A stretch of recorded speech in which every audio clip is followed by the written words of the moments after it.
Do you like roast dinners? I do. I love the roast dinners. Yeah, it's basically my only religion. You're not a religious man. You post a lot of pictures of roast. I used to have a go. I used to literally post pictures of food just to piss you off. But you also... Because you were like, I fucking hate people who post pictures of food, and I always post pictures of food. Empty plates. And the caption banging roast. So it's like this is when people still get into grips on Instagram. Yeah, I know, but they still got because it arrives and you're like, oh fucking, that was really good. Oh fuck, I'll take a picture of an empty plate. It's like gravy and a pea and a knife and fork. People are looking for Instagram and oh my god, have you seen Professor Green's plate? Yeah, but it's still get he had gravy on it. Still get 8,000 likes. I remember a time when you could barely look after yourself. Reading Festival. We're going to talk about Reading Festival? Yeah, we can talk about Reading Festival. We can talk about whatever we want. It's on fucking YouTube. Oh yeah, so I've got a fear of being in a crowd. I've not got a fear of crowds because if there's like 50,000 people out there want to hear my songs, happy days. But I'm on stage. Humble as ever, example. These days it's like 4,000 people. But if I'm like uni gigs. It's like 800. A uni wants me. If I'm in a crowd, I get all praying. Yeah. So we were at Reading Festival in 2005 or 6? 5. 5. So I thought... I said that really definitely, but I've got no fucking idea. So I thought I'll deal with this with ecstasy. And I bossed half or once. But you'd never done it. Well, no, I had you, but you hadn't done it properly. Hadn't done it properly. Yeah. I'd taken like one pill in Australia on Bondi Beach, on New Year's Eve when I was 21. So I was about 24, 25. I took one, it didn't kick in, so I took another one. It didn't kick in, I took another one. You were 4 girders in. And then Ted, bless him, from the Beats, he used to run our record label, appeared with what I thought was chocolate brownie. Oh, you ate... Oh, fuck, I forgot you ate all that. Yeah. I forgot you ate all the hash brownie and you were just going like that. You were literally like shovels for hands. Like going... And I was wearing a table at one point, wasn't I? Yeah, you put a table over it. And then you guys stopped me from getting beaten up. No, well, so this is the week, right? So this... someone, you lost your phone. We were trying to get you, had about 100 missed calls from me on it. I'm trying to find you because I'm a little bit concerned. Because I come back and they're like, he's done 4 pills. I'm like, where is he? 3 pills and space cake. I slept in the hearse. You did? You slept in the hearse, the old B's hearse? Invested in a hearse. It was like, our record label's going to have their own car. And they bought a hearse. And I fell asleep in the front with my back on the gear stick. Right, imagine that. So I was asleep, for about 4 or 5 hours. I was a good kid, actually. I left. woke up with a kidney failure when I realised there was a fucking gear stick on my back. Those were the days. So I think if you can do that, you can do Reading like that, you can have kids. Yeah. We've never actually had an argument. The only thing I was nearly pissed off with you about was the fact that you saw to it that I went to the gym high off of MDMA, because I won't... There was a rumour going around that someone had put MDMA in random bottles of water backstage, which I can vouch for having happened. And then got a pen and marker and written on the bottles H2E. Well, no, this was the only time. That was the only time I was nearly pissed off at you, because I woke up in the morning gasped on a tour bus and the heating had been on. I was gasping for fucking water. Sahara desert and I woke up and I obviously didn't see the side of the bottle that had H2E written on it, and I just backed the whole bottle of water and I went, oh my god, that was really bitter. And then remembered what I'd gone to bed feeling like the night before. And then you had me in the... but you were so high, he hugged me. You had me in the... I was in the gym. You were like, right, we'll do 50 of these. And then we got in a pool. We went to a gym in we'll do 50. It was in Inverness, like, we'll do 50 legs. I was going to do 50 legs. He did like one of them. And then he's literally on the edge of the pool, holding on like in the deep end. So it's like 12 foot deep. He's done one leg. And it's like 10 a.m. and I'm like, yeah, I'm going to keep fitness up on tour. He's just had a bottle of H2E to hydrate himself. And he's on the edge of the pool like this. The good thing I reckon, is that we got out of our system all the stupid shit. We got a lot into our system. We got a lot into our system. No, but before we got successful.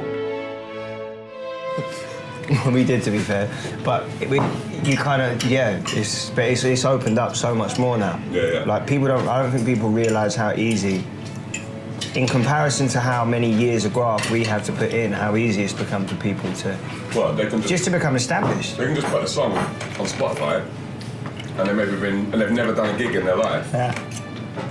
But I don't think it's a bad. I don't think they're as prepared for failure or the ups and downs. Yeah. Because there's people they're releasing an album or a single, and then their first ever gig is like Brixton. Yeah.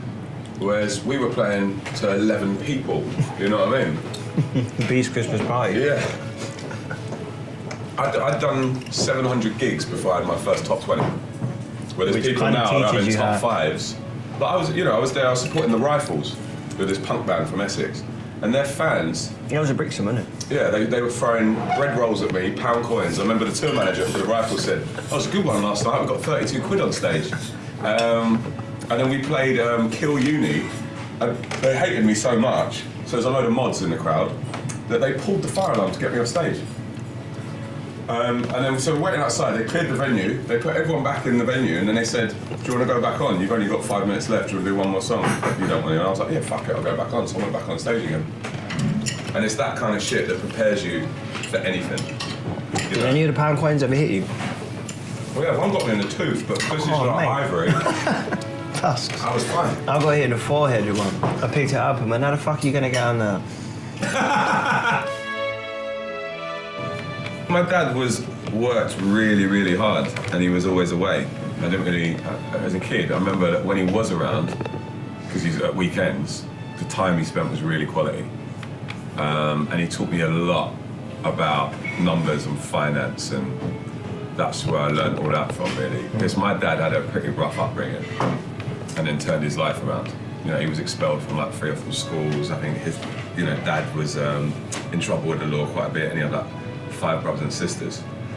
But when he was around, at weekends he was doing DIY. So, in the house, it would be like everything in the house was done by him, all to save money. So he's a proper man. Yeah, as it's well, man. Proper But then if he did spend an hour or 2 hours with me, it would be the most special playtime ever. Yeah. You know what I mean? So your mum had to be the strict one?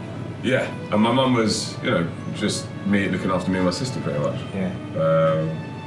But yeah, because my dad, I suppose, has done really well for himself and retired in his early 50s, but he's always had like a working class, like sort of common sense mentality approach to everything, like puts in the graft, and was very sharp and astute and a very good salesman. So I learned, I think a lot of my chat, you could be talking about yourself. a lot of my chat has come from my dad. Yeah. And work ethic. But yeah, definitely, because my dad used to say, "Oh, Dad, I've just got a record deal." He'd go, "Let me know when you've sold some records." "Dad, I've had a top 40, let me know when you had a top 20. Dad, top number 1, let me know when you're number 1 in Sweden." He used to actually say shit like that. Yeah. But I never got upset by it, because I knew that he was really proud of me. Yeah. But it was just a little sly dig to His keep way me of going. pushing you, yeah. Yeah, because I think his dad used to bully him. My dad's never bullied me, but he's always been on the brink of it, like by saying shit just to motivate me. 4 weeks no drinking. I knew you I'm would pissed last. as a fuck. I knew you would last. Oh yeah, me guy, I'm never gonna have a drink again. I never said that. What is it about this He country came to now? a streets gig What one is week it? in Brixton, and I'm there off my tits, and he's there just like, "Yeah, I'm really holding this together." And he comes to a fucking pub roast.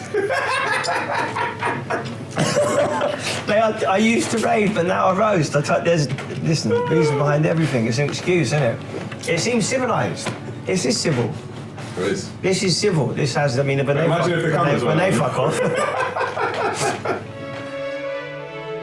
What the purpose was. When I was at Coachella a few years ago, Oh God, a no mate of story mine- ends well. Coachella's a fucking. mate of mine, Coachella's for the cunts. I'm going to say the C word now. he stuck a shoebox full of various chemicals in an Uber. And I was in a hotel with him, and I was actually leaving the next day, so I didn't actually get to profit from this. And he was like, "Hey, how can we go? I've got a load of home, how can we get down there?" He's like, "My missus won't get it down." He's like, "Stick it in an Uber." He's like, "Right." I was like, "Well, mate, let's stick it in a shoebox." He's like, yeah. And I went, "No, look, I've got this, and I'm really good at that. This is why I'm so good at admin." And I wasn't even going to profit from this. I went, "Get your missus or your assistant at work to go and buy 10 pairs of trainers, brand new, all the same size. Like, some pretty decent ones, not like down the fucking outlet mall, you know what I mean?" Wow. Outlet mall. Wow. And Molly. in one of them, Molly. hide under the inner sole of all the shoes. And I was like, and tell the driver, just hand in the bag and just go, "This is going to Coachella. Look who's on the lineup. This is for Kendrick Lamar." And he did that, and it worked. Whereas if you it's 10 pairs of trainers. And you're like, whereas if you give them one shoebox, who's sending one pair of shoes to fucking Coachella?